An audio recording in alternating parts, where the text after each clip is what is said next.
You're listening to the Life Friendly Business Podcast. I'm your host, Erin Thomas Wong, business mentor, author, and founder of the Cocoon VIP membership, empowering women around the world to build businesses on their terms. If you want to grow and scale a business that works in harmony with your family and your life, this podcast is for you.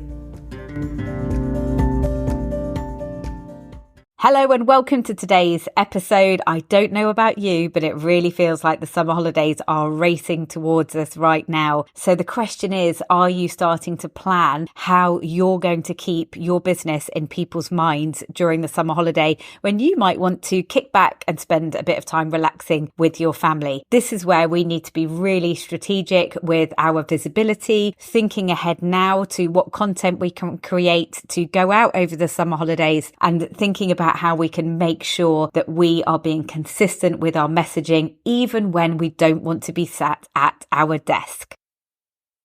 In this episode, I'm speaking to Laura Robinson. She's a marketing mentor for people who sell their expertise online, and she helps them get comfortable with creating, selling, and marketing their offers so that they can enjoy a comfortable income. What I love about this conversation is we're going to be talking about how you can get visible when the methods that other people are telling you to use just don't feel aligned to you. And Laura shares her own story of how she's made visibility work for her on her own terms. Welcome back to the Life Friendly Business Podcast, Laura. Thank you for having me.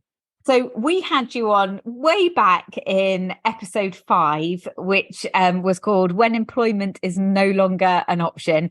And you shared with us your story about starting your own business and also homeschooling your kids. And with this new series, I'm talking all about visibility. And I know that you're a real advocate for helping people to get visible on their own terms through your work as a marketing mentor, and that you probably see a lot of the mistakes that we're making as small business owners when it comes to putting ourselves out there. So I'd love to talk about that today. Oh, and also I've just made all the mistakes myself. Like, I don't just witness them from the sidelines. I like to get in there and have a go myself as well. And I think that's one thing that you're really good at as well, is actually turning, your failures or your mistakes into really good lessons. I think that's one thing that I really admire about your social posts and your emails as well, is how you're able to turn those things around and actually, make it into a learning opportunity. I think that's a great knack to be able to have. It's like I don't have any choice over that, because I can't learn things through theory. I have to just get in there and do it and get it wrong, and then I'll learn and I'll do it again the next time. And so I don't really mind, like, failures and things going wrong is fine. It's just more information for me to give it a shot the next go. It took me 5 attempts to pass my driving test, and I feel like nothing's ever going to be that hard ever again. So it feels everything else is easy after that. And that experience gave me the knowledge that if I just keep going and gather information and fail and try again and keep going, like, eventually I'll get there in the end. And that's a brilliant attitude to have. And I think that's probably what makes you a brilliant entrepreneur as well, because we've got to have that resilience, haven't we? And, that whole idea that to fail is the first attempt in learning, and that actually that's okay. And that we just need to take those lessons and move forward with them. Yeah. And also to know whether it felt good enough to want to give it another shot. Like, if you try it, like, often the things I've tried with not just with visibility, but with marketing and lots of things with my business, it might not come off the way that you wanted it to, but if it felt fun in the trying and felt exciting and you felt like this hint of something more, then it's worth giving it a go again. But then there's definitely been things where I've done it and I think, yeah, no, I'm fine. I don't ever need to try that again. So can you just let everyone know, just explain a little bit about, what you do in your business and how you help people? So I'm a marketing mentor for people who sell their expertise online. So they tend to sell them as online, like one-to-one services or courses, memberships, programs, masterminds, or they have a selection of those things. And I often work with people who have they're juggling other things. So they live with a chronic health condition, or they've just got divorced and rebuilt their life, or they've just moved and they're starting anew in their business, or there's usually some other thing going on. And so their business is going through a time of change where they need it to flex around the rest of their life, but they still want it to be a successful business and they still want to carry on like working with the people that they enjoy working with. And I help them from everything from like the initial offer creation, so having an idea of how you might help someone or deliver some kind of transformation, through to the sales pages for that, the launches, all the marketing, and a little bit around like visibility and how you get in front of an audience and bring them into your world. And you've got quite a unique way of working with people as well. And I know that, you know, you definitely have been able to design your business around your kids as well, who you have at home, and you're doing, you know, home education. Just explain a little bit about, you know, how you actually service clients. Oh, well, I feel a bit of a fraud now saying that I've got kids that are home educated, because the eldest one is just about to turn 18 and he's been back in mainstream education for a couple of years now. He went back to college when he was 16, and the youngest has just turned 16 as well. So he's technically still home educated until he's 19, but we're past like the compulsory school age. So I'm in this weird no man's land now where they I still identify as a home ed parent, and I still really like to encourage people or help them when they're considering that as an option. But I do feel a bit of a fraud because I'm not that much part of the home ed community anymore.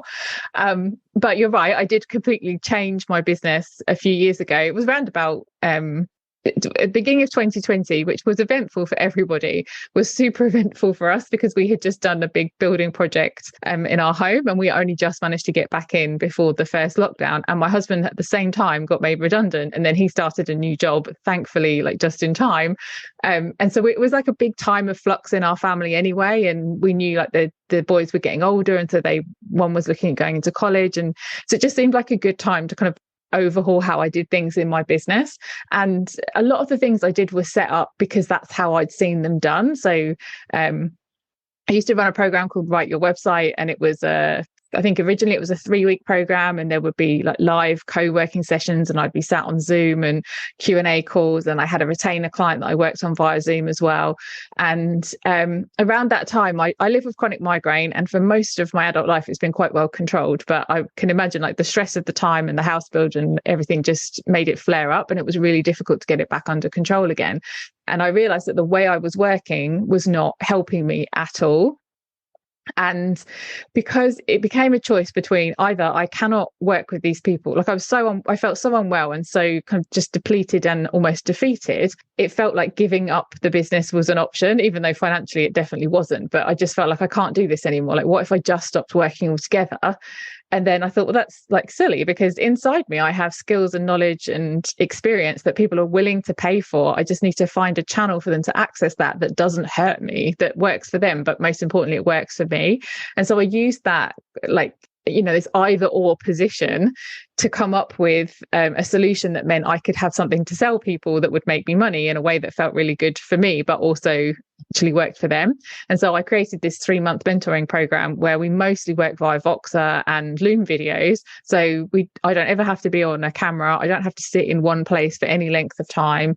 It's really flexible, so it works around my life, but also super flexible for the clients, who absolutely love it, because many of them have gone through this process of working with me and then decided to build in aspects of that into their own business as well, because they've enjoyed it so much and they've enjoyed the flexibility that it gives you, and working via Voxer gives you a different coaching experience with more space to think. So yeah, I had to, in our first podcast, we were talking about me walking away from my work to start a business because I felt like I had to, and build that around my life. And then at various stages between then and now, I've had to remodel my business. And the most radical one was like 2 or 3 years ago, where I created this new system of working with people. I love the fact, though, that and hopefully, people listening, this will spark something for them as well, about realizing that there are so many different ways that you can run a business, and that will evolve. And, by being inspired by hearing you talking about the way that you're doing things, might trigger something for them. Because, for me, Voxer, which is basically like WhatsApp, it's absolutely brilliant. And I use that in my masterminds as well, in the Evolve Mastermind, because like you say, it allows that space to think. But I'm going to bring us back to visibility, and a really important point that you were talking about there with migraine and all these different things going on. Like, how do we make sure that we're still putting ourselves out there, even when we really feel like we do not want to. And I think this is one of the things that, it is about being proactive in our visibility strategy. I talked in the last episode about the 3 keys to sustainable visibility, and one of them is being proactive and recognizing the barriers that are going to come up. So what do you do in terms of like letting people know what you do, but in a way that works around all these different issues that you're dealing with? Podcast interviews is the first thing I do. But to kind of wind it back a bit, I started off with a massive list of stuff I didn't want to do. And that was difficult because I didn't want to do it because of very practical reasons. But then people get in your head about like, well, but is it a mindset issue? Are you trying to hide yourself? And I think, no, I just don't want to do those things because I really don't enjoy them. I had a really uncomfortable conversation with someone who, like, to be fair, they were trying to sell me onto their like program. So I knew they had an agenda, but the gist of the conversation was that I needed to be going out, booking speaking appearances far and wide, traveling across the UK and beyond to be appearing on stage. And I also needed to write a book. And so then I would do the speaking appearances, give people the book at the speaking appearance, and bring them into my like profitably highly priced coaching program. And it just, to me, that was just hell. I was like, I don't like to travel. I don't especially enjoy speaking on a stage. I like none of those things sounded appealing. I don't even really want to write a book. Like it's funny I said I am writing a book, but not in the way that they wanted me to do it. It just sounded so horrible. And instead of accepting like, no, that's not the right method for me, I, for a long time, listened to that person's voice like wittering away in my head long after the meeting had finished, telling me it was because I couldn't take myself seriously. That's what they said, like, oh, you're not taking your business seriously. And that really rocked me for too long, because I'm not now, like a few years after that, I'm not the same person. If someone said that to me now, I would laugh them off, but then I really took it to heart. And it took me a while to figure out that actually it's not that I'm scared of being visible, it's that those methods of visibility that have been presented to me aren't my cup of tea. Like, they're not going to work for me, and they cause me to shut down. So they're not even me being visible as my best self. That's it, it would just be a version of me that I was forcing out into the world. And then a little while after that, I got invited to be on a podcast with someone that they were like a business crush to me. I couldn't believe I was going to get to have a conversation with this person. So I was terrified. I really, really didn't want to do it. I felt like if I hated all these other forms of visibility, why would I enjoy this one? But I did it anyway, because I just really wanted to have a conversation with that person. And it was so exciting and I loved it. And it really lit me up. I was nervous, but I really enjoyed it. And as soon as I got off that podcast interview, I was like, yes, I could do more of these. So I went on a bit of a mission for a couple of years where I was getting booked onto as many podcasts as I could, recording as many interviews as I could, because I really, really enjoyed it. And then it tailed off for a little while, and I'm just starting doing it again. And I'm just reminding myself, oh, wow, you really enjoy doing this. Why don't you do it more? I don't know if that's answered your question, because I can't even remember what the question was. But basically, I thought that the methods that were available to me for visibility were so sucky that I thought actually there was a problem with me, and that I was like destined to hide forever. And then I figured out a way that I actually enjoyed, and I realized, oh, I don't have a visibility issue, I just had like a method issue.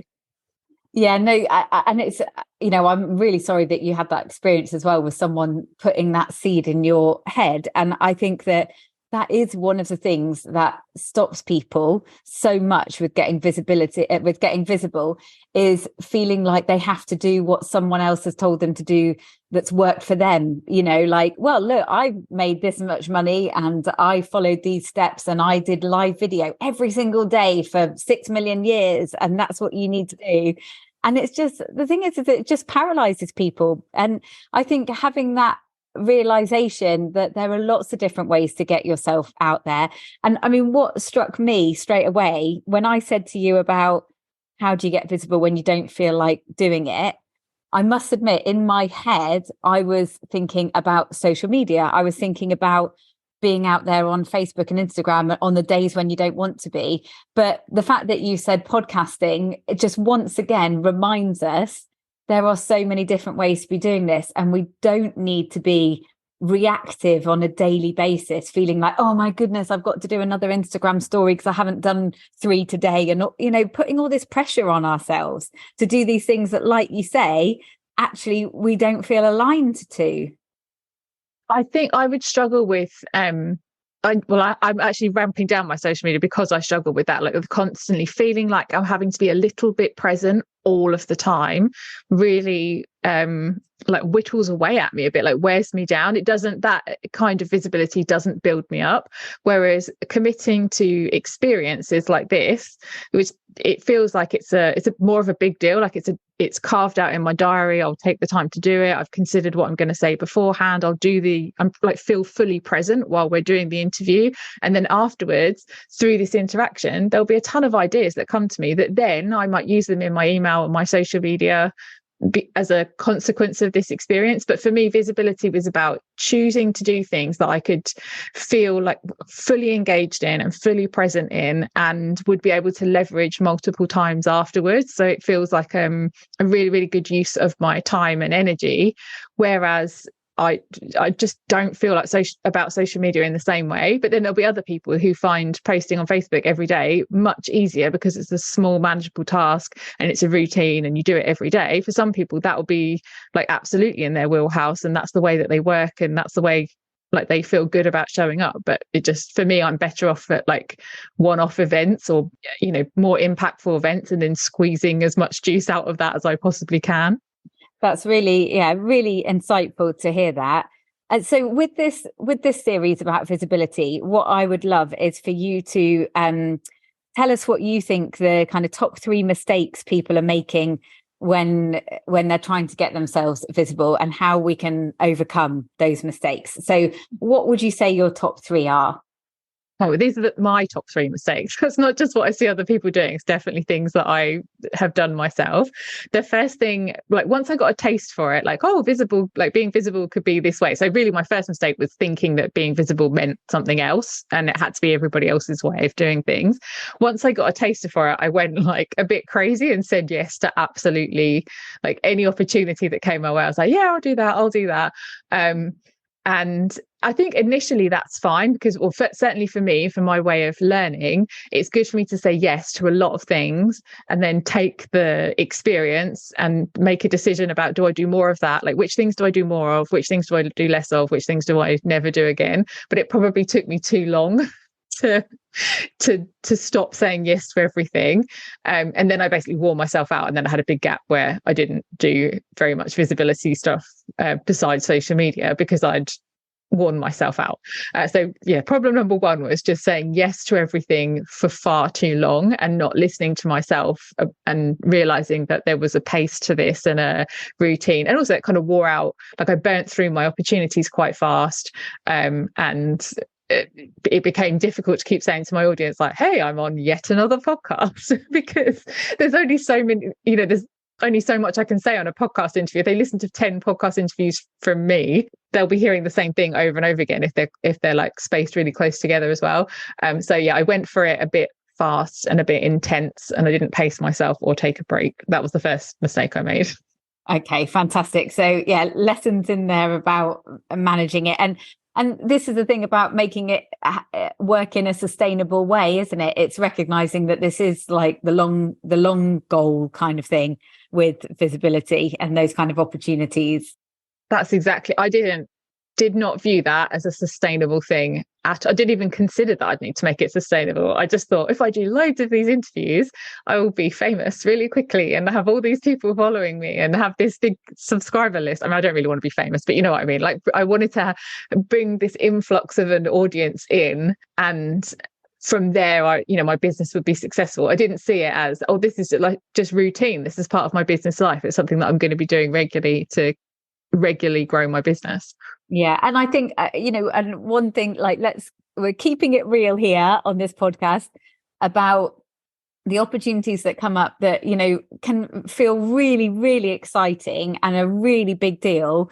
And, a lot of the kind of PR stuff we see, we think that, if you get an opportunity to be on a national radio or on like TV or something, we think, oh my God, this is it. Like, we're going to do this one thing and like the sales are just going to come flooding in. And I think that's more rare than we actually imagine. And I know, from my own experience, I was on Radio 4 Women's Hour, and I was like, this is it, this is going to be the big thing. And actually I didn't really see any tangible results come through. I mean, yes, it really helped with my brand building and all those things, but it was the long game. It wasn't that short influx of sales. So having that realistic view of the fact that this stuff that we're doing, and and all these amazing opportunities, they culminate, don't they? It's not like one thing that's going to send you like into space on a rocket. That's a really bad analogy, but you know what I mean. I feel like we need to break the hearts of online business builders everywhere and just let you know now, there is not one big thing, and it's not coming, and it's not just around the corner. Yeah, that's the same for visibility and absolutely everything. Like, there just isn't one big thing. There's just, like you say, just constant, consistent, small actions that build up to something exciting. Absolutely. Okay, so that's number one. Number two. Okay, well, number two was kind of related to number one in that I did not do any background research. So also, when people teach you about pitching podcasts, they talk about how you need to listen to, I am speaking quite specifically about podcasts because that was the thing. I went on like a bit of a visibility bender where I was being interviewed on lots of podcasts. I have been told, and to get speaking opportunities, I have been told you need to research, do the background research and show them that you really care, and then you pitch them. And I just never needed to do that. People invited me, so I skipped the research stage for speaking as well as podcast interviews and for teaching in other people's groups. Like, I just invitations kept coming at me, so I didn't feel like I needed to put the effort in to listen to their podcasts or research their community that much, or do any kind of background research on this opportunity. I just said yes to everything. And with hindsight, that was a mistake because firstly, it meant I turned up and I wasn't like amazingly well prepared for what the interview would be like. And secondly, it meant I just ended up in some situations that were not ideal. So I had one podcast interview which was awful. It was like the person just had this style where I might as well have just filled out an online survey, because they weren't responding to the things that I said. They were just reading the questions and I was telling them the answer, and I was like, there's literally no point us both being here. I could have just read the questions myself and read out the answers. And then I had another one where I thought it was a podcast interview, and I turned up and I was apparently teaching a class inside their membership. But not only was I teaching it, the host wasn't sticking around either because she needed to go and pick her daughter up from somewhere. So I just found myself in this room with a few hungry faces looking at me like, feed us information, we have come to be taught. And I had no idea what was going on and just had to fudge it for an hour. And also I am not that person anymore. Like, there's no way I would not fudge it for an hour. I'd just say, no, this isn't what I expected. And then I would leave, and I would claim an hour of my life back. But then I was a bit more people pleasing, and so I stuck around and tried to make the most out of the hour. So I think underneath that, the main issue was I wasn't valuing my time that much. So I just felt like, well, I'll just turn up and make the best of the opportunity rather than trying to decide if it was worth my time and energy to say yes to the opportunity in the first place. And I think, so back when I first started in business, I was running a jewelry business, and so I was doing a lot of markets and festivals and things like that, and doing my stalls. And, those kind of things as well. It is so important that you do research, and that you also look, if they have done one before, like how much they've marketed it. Because, for example, committing to having a stall somewhere for a whole day and then the footfall is awful, and you've committed to it and then they're not marketing it and they're not bringing people in. And, and even now with speaking opportunities, when it's in person, sometimes it's really hard to gauge like how well organized it is or how many people are going to be there. And I've been to do speaking things and there's been 5 people in the room and you're just like, oh, okay. So, it's one of those really weird things. I think when you start doing this stuff, you start realizing how differently people do it. And you also start thinking, oh my goodness, I could do such a better job of organizing this or of marketing this. I think you don't know till you try it out, I suppose. But hopefully by me sharing that, people will start to do their own research beforehand and save themselves some like time and energy. But then on the plus side, I could always get a positive experience out of it anyway. So if I turned up and there was hardly anybody there, then I think this was a great opportunity to try it out on a smaller audience. Or with the podcast interview that was painfully awkward, where they were just reading off of their list of questions, that taught me a lot about interviewing technique, and sent me down a rabbit hole to learn more about that because I was just interested in it. So although it was a bit toe-curlingly awful, I can usually squeeze some sort of benefit out of it, but I definitely have to be more mindful of how I use my time and energy now. Yeah, for sure. So number 3, what's your last mistake, top mistake?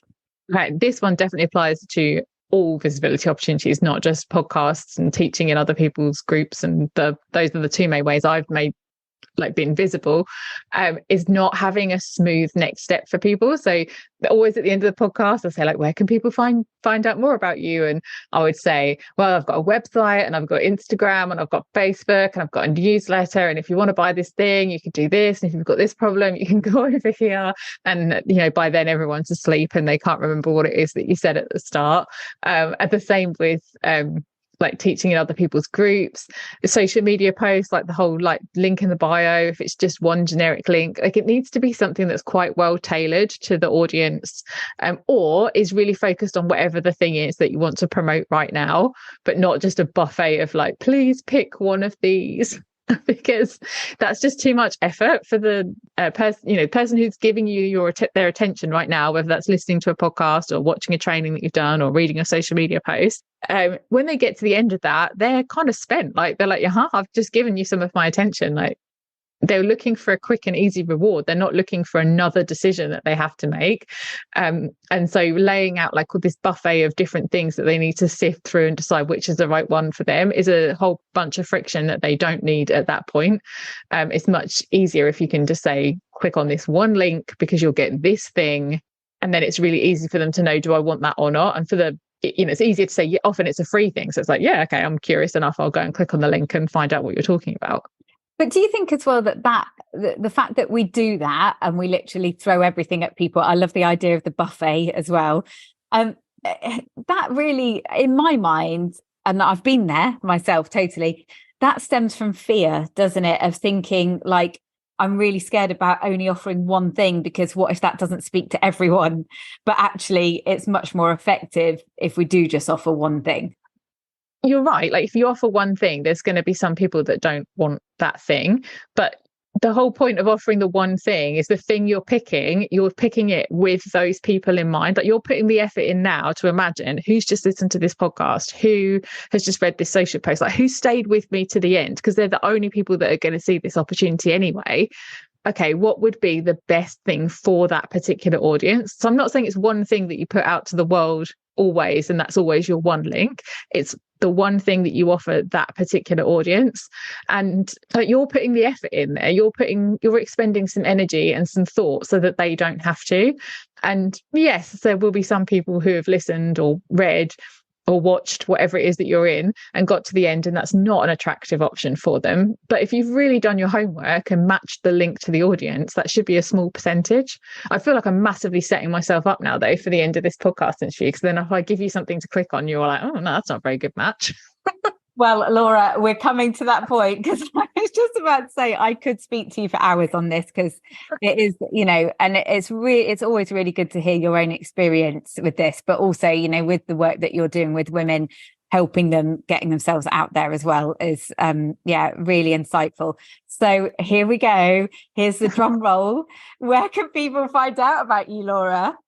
So the absolute best way to stay in touch with me is to get on board my Comfy Business newsletter, which is all about my experience of building a comfortable business that comfortably makes the money that we need to be comfortable, but fits around my life and leaves a lot of space, time and energy for the other things that matter to me. And when I describe that to people, they're oh, comfy, that sounds really nice. So I thought, I'll make my newsletter about having this comfy business. And it's not about staying still or not growing, because if you stay still long enough, that becomes uncomfortable. It's about doing things from this place of comfort and safety and security, and pushing expanding your own comfort zone.